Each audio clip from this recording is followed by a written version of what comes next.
Hello everybody, and welcome to another episode of Better Know a Highway, here on Virtual Road Trip, a series where we take a closer look at the interstates and highways that cross this vast country of ours.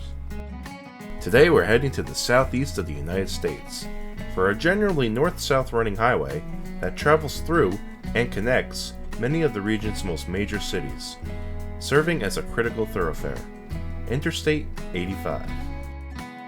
Before we get started, I just wanted to remind you, as always, to please like this video and subscribe to this channel. I always appreciate that. Make sure to check out the VRT Discord, link is in the description below, and most importantly, sit back, relax, and enjoy. Let's get started. Interstate 85 is a generally southwest to northeast oriented highway that stretches for a total of 666 miles and connects several major cities in 5 total states. Interesting note, 85 actually has more total traffic volume than I-95 in this same southeast region, as it travels through more populated areas. Beginning in the south, the first state is Alabama, where I-85 runs for a total of 80 miles, right through the middle of the state. It begins in the city of Montgomery, at a junction with the north-south running I-65. From here, it moves northeast out of the city and into the Alabama countryside, running parallel to US Route 29. Along the way, it passes several smaller cities, such as Opelika, and other locations such as Auburn University, before turning further to the northeast and exiting the state by crossing the Chattahoochee River and into Georgia. I-85 crosses the Peach State for a total of 289 miles in a straight southwest to northeast orientation. Initially entering at a rural part of the state, 85 soon reaches more populated areas near the cities of LaGrange and Newnan. The urban density increases further as I-85 enters the Atlanta metro area, by first providing access to the major Hartsfield International Airport, one of the largest airports in the entire country, and soon to the city itself, acting as a major thoroughfare around the downtown core, passing and providing access to some of the city's most well-known landmarks. Now moving north, and eventually out of the downtown area, I-85 traverses the dense northern Atlanta suburbs for a while, before turning to the northeast as it transitions back into rural Georgia, while reducing down to a total of 4 lanes. Although it doesn't go through any more cities itself, 85 does have access to places such as Gainesville and Athens, Georgia, via US routes. After roughly 90 miles from leaving Atlanta, I-85 crosses the Savannah River and into South Carolina. I-85 crosses directly through the upstate region of the Palmetto State for a total of 106 miles, linking the 2 major cities in that area. After an initial rural stretch, upon entering the state, 85 passes through the Greenville, South Carolina area, traveling just to the southeast of the city and being connected to it via the I-185 and I-385 spurs. Continuing northeast through dense suburban terrain, 85 then reaches the Spartansburg area, this time passing to the north and connected to the city via the I-585 spur. It should be noted that 85 provides a crucial link to several major factories and other employment centers spread widely throughout this area. Once past Spartansburg, I-85 heads back into rural areas and keeps on its northeast path for another approximately 30 miles, before crossing the state border into neighboring North Carolina.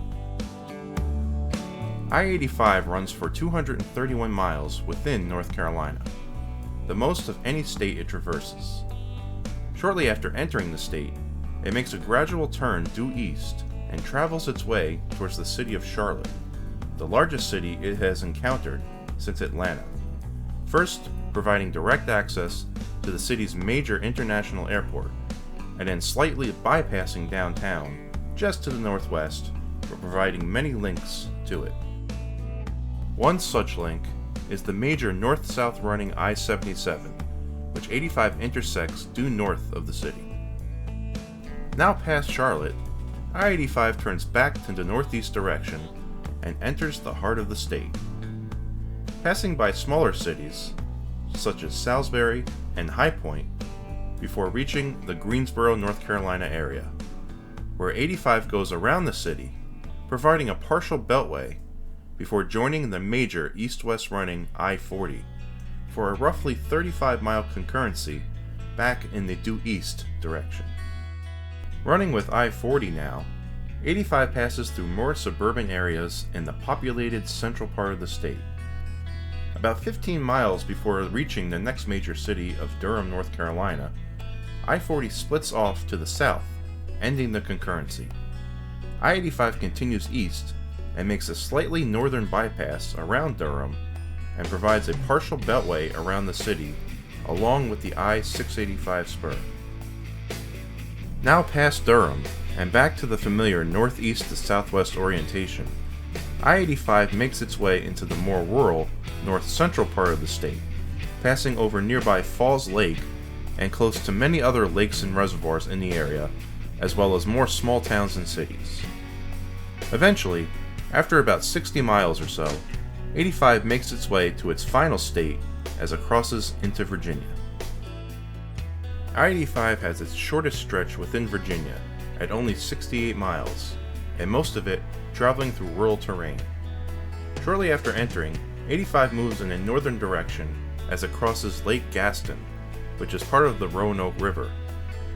It then enters a large forested area of the state where I-85 begins to parallel US Route 1, having several intersections with it. 85 makes a final turn northeast for the last 50 or so miles until it reaches the city of Petersburg, Virginia, where just south of the city's downtown area, I-85 terminates at a junction with the major north-south running I-95, thus ending its 666-mile total run. Well, that's going to do it for another episode of Better Know a Highway. I hope you enjoyed, and I hope you learned a little something along the way. Before you go, make sure to hit that like button, subscribe to this channel, and leave a comment if you like. I always appreciate those. And make sure to check out the VRT Discord as well. Link is in the description. Always some interesting talk in there as long as we can get some more people. And that's going to do it for this episode of Better Know a Highway. But as always, make sure you enjoy the ride.